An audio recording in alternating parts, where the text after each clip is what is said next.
Okay, so we are gonna be making oven roasted mushrooms for a vegan, vegetarian taco filling option.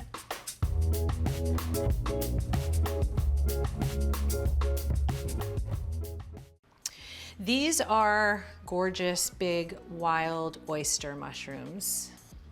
They're beautiful.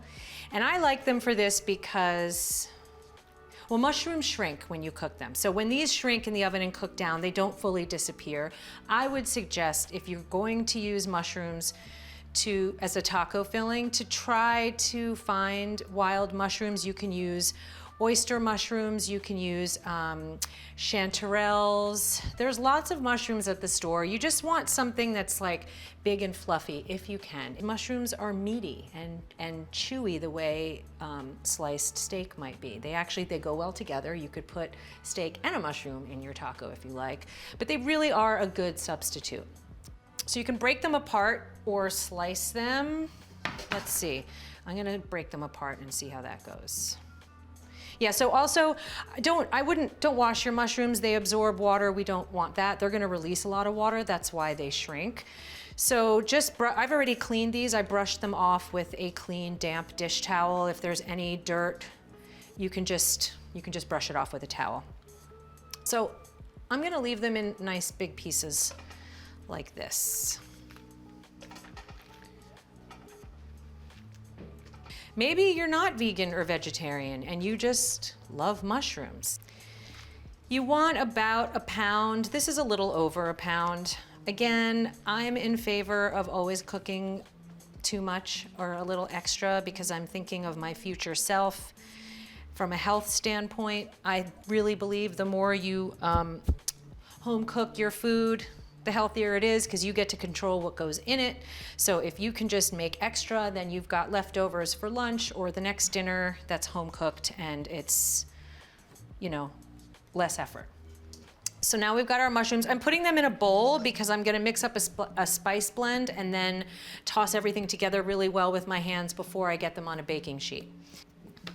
I have a ton of dried spices here because this is tacos. We're gonna go with more Mexican-ish spices. We're gonna use chipotle pepper, some cumin. I found this really amazing black lime powder. A couple of pinches of salt. Black pepper. So, onion, garlic. I'm not measuring. The recipe will have measurements. Again, I don't think you need to worry too much about that. Just make sure that they're all roughly the same amount, about a teaspoon-ish. Black lime powder. I wish you guys could smell it, it's so good. Black lime. Some cumin. And I'm really conservative with my chili pepper, but again, you do you. I'm just gonna do just a couple of pinches. All right, mix your spices together.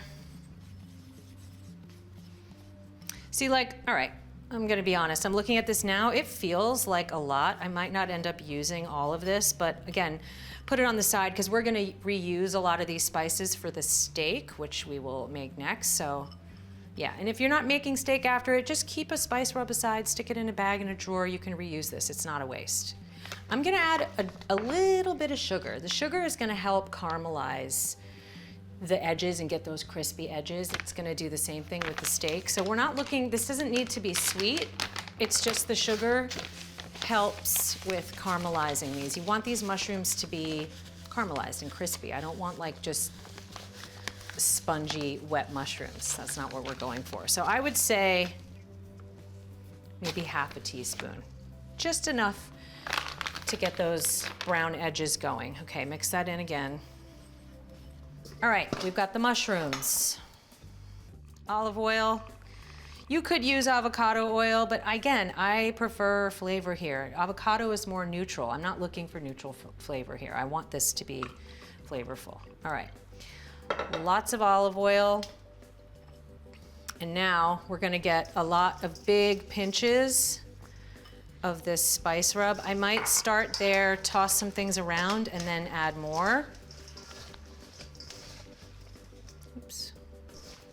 Get into all those little nooks and crannies. You know, you want all that flavor to get into all these little places. Once these crisp up, and they just become so concentrated. So now I have a baking sheet.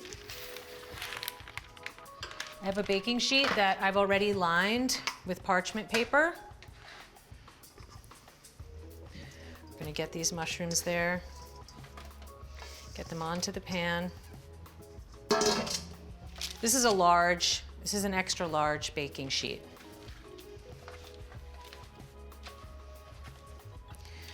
Try to spread them out evenly on the pan so that they're not crowded. We really want the heat to hit all of this and crisp things up. If your pan's overcrowded, sometimes things tend to steam a little bit more than crisp.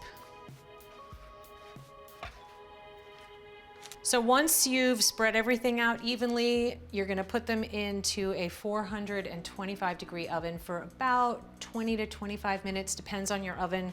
Just check on them. You're looking for those crispy edges. And you want the oven rack to be sort of upper rack. Okay, it's time to get the mushrooms out of the oven. Oh, okay.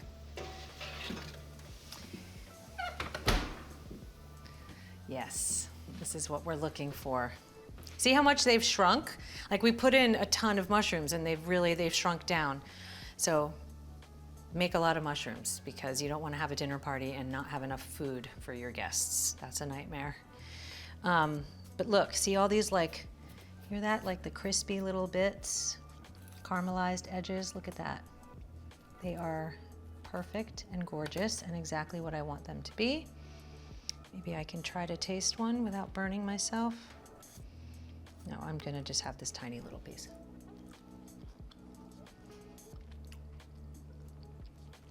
They're delicious. I'm a meat eater, and I would be more than happy to have this instead of steak if that was the only option, or with my steak. They're really, really good. Mushrooms are sponges, so they suck up all the flavor. So that olive oil with all those spices, it just pulls them in, and then you caramelize them. Damn. They're really good.